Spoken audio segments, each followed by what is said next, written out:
Olá, muito boa tarde. É o programa Eclésia, hoje para olhar também a situação que aconteceu recentemente na Mouraria em Lisboa, uma situação que põe a nu as dificuldades sentidas por muitos imigrantes que escolhem o nosso país. Temos entre nós o padre Edgar Clara, que é pároco na Mouraria. Vamos falar dentro de instantes, logo após a rubrica da Fundação Ajuda à Igreja que Sofre, perseguidos, mas não esquecidos.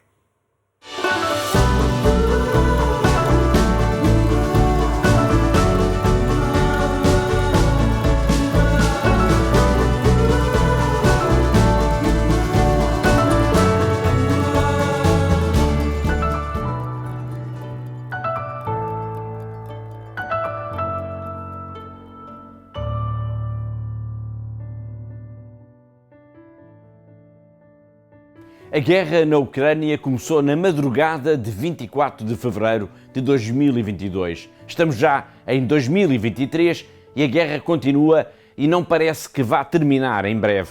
Há um ano que não se fala de outra coisa, desta guerra que se imaginava impossível em pleno coração da Europa.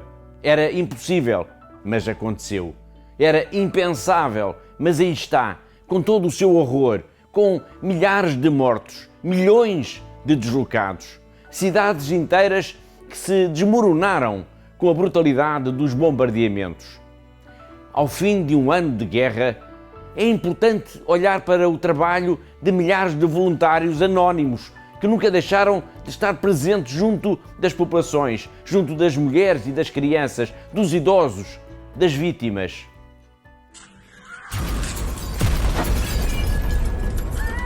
Перше, що були чути вибухи, почали до нас їхати перші біженці. Більшість матері з дітьми. Після початку війни сиділи вдома, спали в ванні. Коли стало небезпечно, ми виїхали з дітками сюди. Перших днів війни якось світ змінився в Україні, і ми всі змінилися. В житті, яке змінилося, мусила працювати також і церква. Ми мусили закрити також і нашу католицьку школу, і семінарії. Ці місця ми постаралися також прийняти біженців. Хтось загубив своїх рідних, хтось був зґвалтований.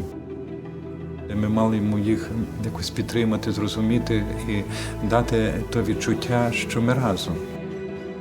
Дуже вдячна Богу, що ми попали сюди, і що зараз ми в безпеці, і о нас заботяться. Дуже вдячна.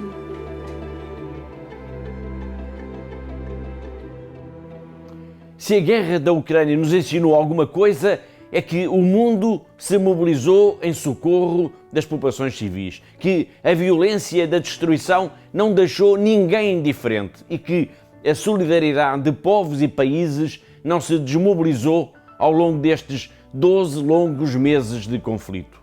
Um ano depois de a guerra ter começado, é importante recordar que, no meio de toda esta destruição e toda esta violência, há quem não se canse de ajudar, de dar a mão, de oferecer abrigos, de acolher os que fogem em lágrimas. Hoje, como no primeiro dia, a Igreja tem estado sempre nessa linha da frente. Todas as semanas marcamos encontro aqui, porque há uma Igreja que precisa da nossa ajuda.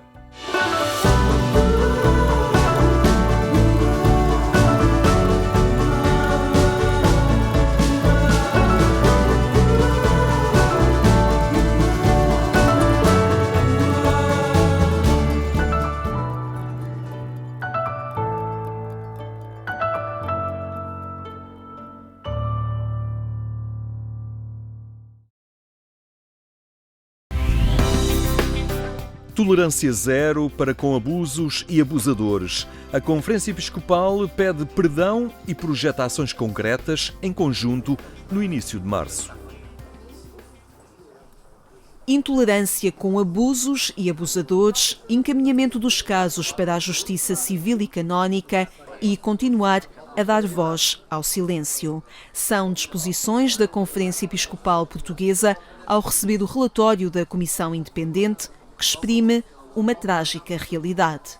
A tolerância zero para com os casos de abusos tem de ser uma realidade em toda a Igreja.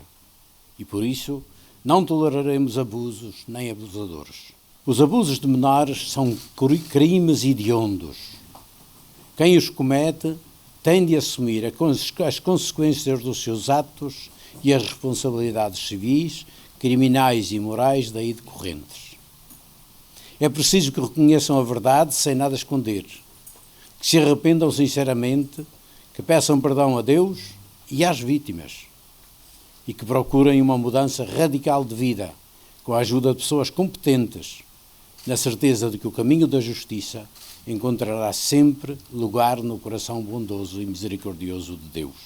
Diante de possíveis casos de abuso, a Igreja Católica tem definido os procedimentos na Justiça Civil e Canónica. Nós temos protocolos para isso, portanto, se há uma denúncia, essa denúncia é muito clara.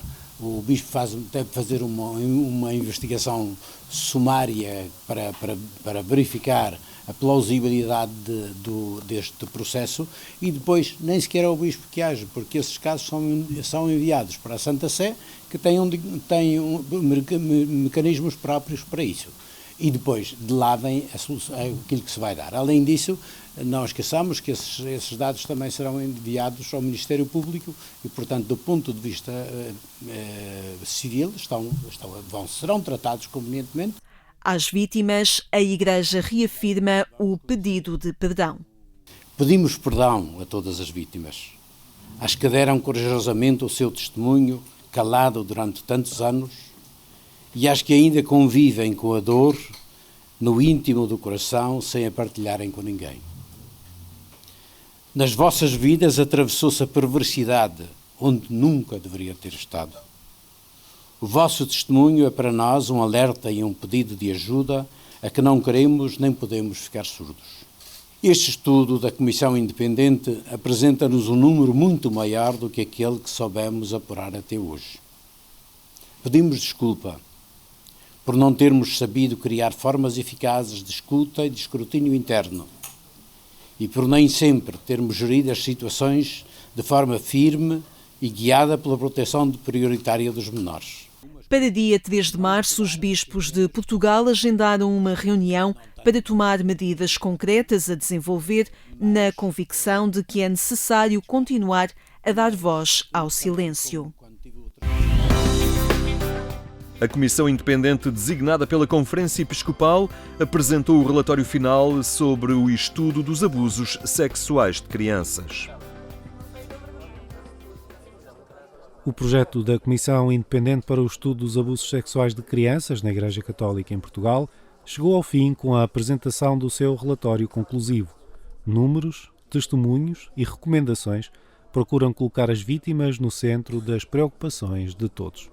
Obtivemos 512 testemunhos validados de vítimas de abuso sexual enquanto crianças e por membros da Igreja Católica.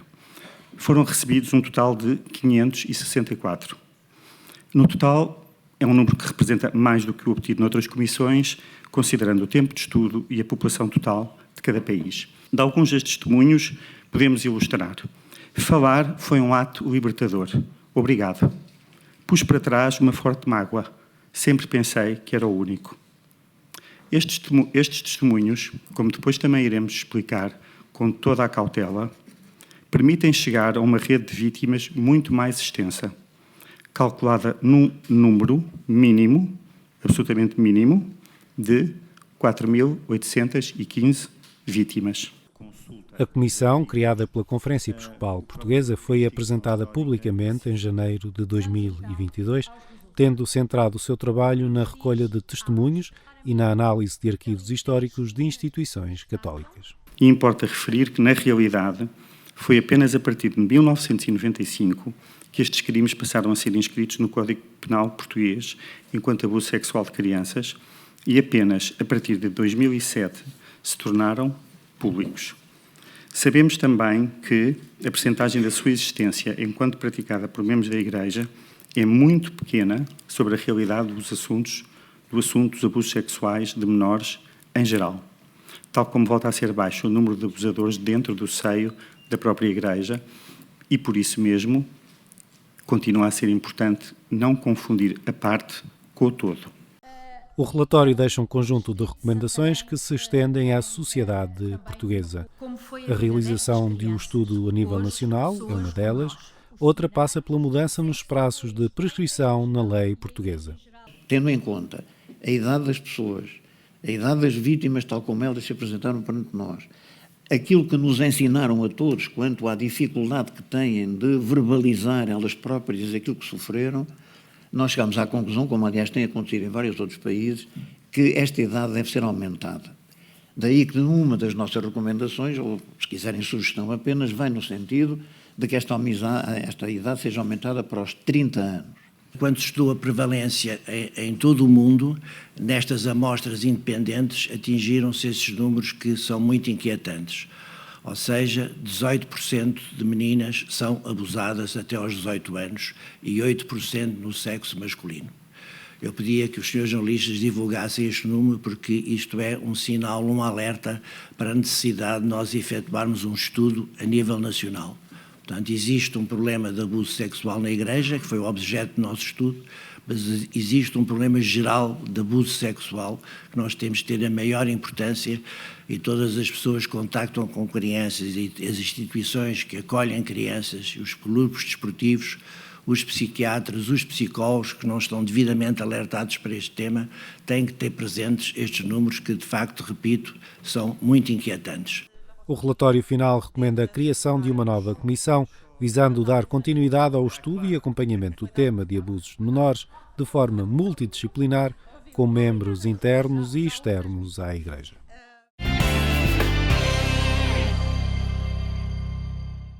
A situação dos cristãos perseguidos no mundo, nesta rubrica da Fundação Ajuda à Igreja que Sofre, mas também a situação dos imigrantes na cidade de Lisboa e também no nosso país, revelada por esta circunstância de um incêndio que fez 2 vítimas mortais na Mouraria. Temos entre nós o padre Edgar Clara, que é pároco desta zona da cidade de Lisboa. Boa tarde, obrigado por estar entre nós. Foi uma tragédia que aconteceu, mas que veio pôr a nu revelar a situação de fragilidade e até de clandestinidade, no sentido de não ser visível aos olhos das pessoas, não haver esta noção da circunstância em que estas pessoas vivem, e este acontecimento revelou isso da pior forma. Bom, a verdade é que a tragédia não é apenas aquilo que aconteceu agora.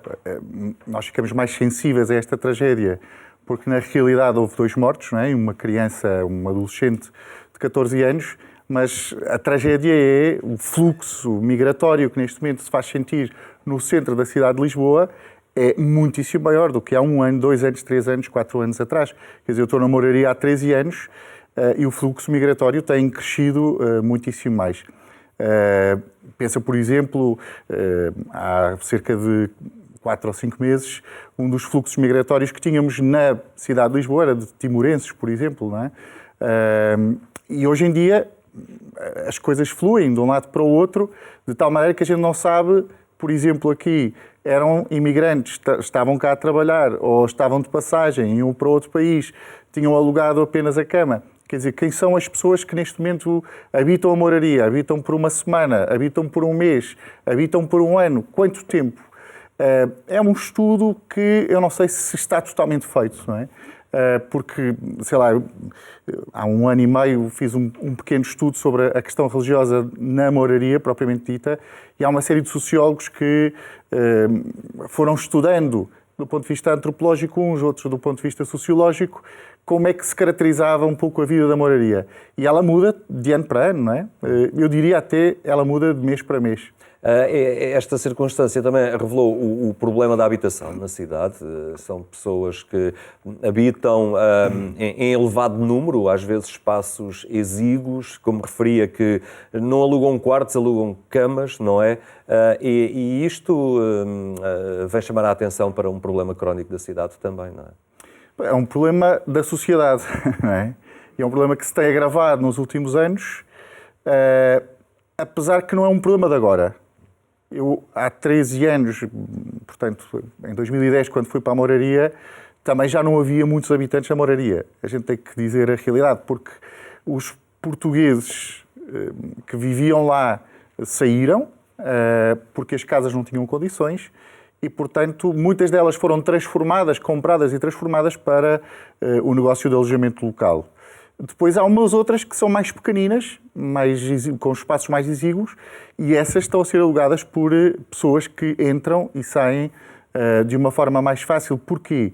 Porque não é prático, não é? Viver num segundo andar, por exemplo, na moraria, viver num segundo andar com um filho ou 2 filhos, ter que parar o carro cá em baixo, depois ter que subir com as compras, com o carrinho do bebê, com o carrinho das compras, depois ter que ir estacionar, depois não há estacionamento. Portanto, a parte das comodidades que nós exigimos na sociedade contemporânea já não se coadunam propriamente com as ruas da moraria ou da Alfama, por exemplo, que também tenho, ou muito menos do Castelo, que é difícil entrar lá dentro e há um conjunto de turistas que querem ver o Castelo. E, portanto, é um problema social crónico, não apenas do ponto de vista geográfico, mas é um problema nosso, vamos ver, que nos faz, por exemplo, ao nível das igrejas, as que somos do centro da cidade, não temos praticamente ninguém, não é? Não há muita gente a viver mesmo cá. Às vezes dizem, mas tão pouca gente está na missa. Eu sinto-me o padre mais feliz do mundo, por exemplo, no Castelo. Se pensares que devem viver, não sei, umas 50 pessoas lá, eu tenho 10 pessoas na missa. Portanto, não há nenhum padre que tenha 20% praticantes nas suas igrejas em Portugal. Eu tenho 20% daquela paróquia e vai à missa todos os domingos. Quer dizer, é uma coisa que não é fácil de explicar, a não ser quem vive e quem habita nestes espaços. Claro que a moraria está muito cheia de imigrantes asiáticos, principalmente indianos, mas principalmente do Bangladesh, que é talvez a maior comunidade. Chegaram muitos do Nepal, alguma comunidade chinesa também. Vamos vendo os seus rostos, mas acaba por existir uma certa invisibilidade da forma como estas pessoas vivem e habitam ao nosso lado, tantas vezes. É importante também despertarmos para a circunstância em que estas pessoas chegam ao nosso país e depois como é que cá vivem, a capacidade que temos de os acolhermos também. Vamos ver, a capacidade que nós temos de os acolher só se vai ver daqui a 10 anos, 15 anos, 20 anos, que se fará através do acolhimento dos filhos nas escolas. Não é? Eu estou a pensar, por exemplo, as irmãs do Menino Deus, que são umas irmãs que têm uma creche e o pré-escolar, que recebem as crianças da moraria e da Alfama. Uma parte daquelas crianças, nós quando vamos à entrada de cada uma das portas, estão lá o nome dos meninos, são muitos deles, nem sequer cristãos são de muçulmanos, outros são hindus, sikhs, portanto, e as irmãs recebem estas crianças todas. Por outro lado, nós temos a barreira da língua, em que muitos já falam, por exemplo, inglês dificilmente, e português basicamente nada. Estou a pensar, no domingo passado, entre missas, fui tomar um café, e tive que ir tomar um café, enfim, de um senhor que era do Paquistão. Tive que falar em inglês. Não é? No centro da moraria tive que falar em inglês, porque o senhor que me atendia não falava praticamente português, não é? Sabia dizer café, que é a mesma coisa em inglês, e pouco mais. E qual é que é a pastoral possível ao parco, a quem ali está, com uma proposta cristã, mas rodeado de uma pluralidade tão grande de identidades religiosas? O que se pode fazer também pastoralmente? É uma coisa difícil, porque ela é complexa, isto é, seria necessário entrar dentro da comunidade e é uma coisa que não consegui até agora fazê-lo. Há uma parte social que, por exemplo, é feita por uma irmã, por acaso filipina, uma irmã filipina que está habitualmente na Igreja de São Nicolau e que vai acolhendo as diferentes pessoas. Estou-me a lembrar, por exemplo, durante o tempo da pandemia, muitas destas pessoas tiveram um apoio na Igreja de São Nicolau com refeições gratuitas. Não apenas aquilo que nós chamaríamos os sem-abrigo, porque esses já têm o seu circuito, mas muitas das pessoas que, de repente, ficaram sem capacidade de se regenerarem, digamos assim, e de receberem refeições eles próprios. A própria Junta de Freguesia. Eu privilegio uma coisa no contacto com as pessoas, no contacto direto, privilegio uma coisa muito importante para mim, que é o contacto com as instituições. Isto é, se há um problema que eu encontro numa pessoa, eu sei que posso mandar para o Renovar a Moraria. Se for para aprender português, por exemplo, há uma associação que se dedica a ensinar português a estrangeiros. Depois, se for um problema mais social, sei na Junta de Freguesia onde é que isto se faz. E, portanto, ou na Santa Casa ou na Igreja de São Nicolau, se for preciso comida rápido, de uma forma para responder hoje ou amanhã, não é? Portanto, eu procuro não tanto criar uma estrutura que depois me vai comer o dinheiro todo, mas fazer as pontes com as diferentes instituições que já existem, não é? E um trabalho de proximidade, ao fim e ao cabo, de vizinhança. Esta é a coisa mais difícil de fazer, que é poder estar, não é? Poder estar. Significa também uma outra coisa, que é eu, para poder estar, tenho que me habituar à frustração, não é? Portanto, ao longo dos 13 anos, vi a população crente a diminuir pelo número de funerais, que graças a Deus não é muito, mas que, enfim, as pessoas começam a ficar muito idosas. E depois é uma frustração neste sentido que eu só vou contactando com as pessoas, mas dizer assim, procuro contactá-las para as converter ou para as poder aproximar da Igreja, não é um objetivo principal para já, não é? Senão conhecermos, que eu acho que é a coisa mais importante. Claro. Pastoral da proximidade e da paciência. Muito obrigado, Padre Edgar Clara, por esta partilha. Ficamos por aqui. Tenha então uma ótima tarde. Até amanhã, se Deus quiser.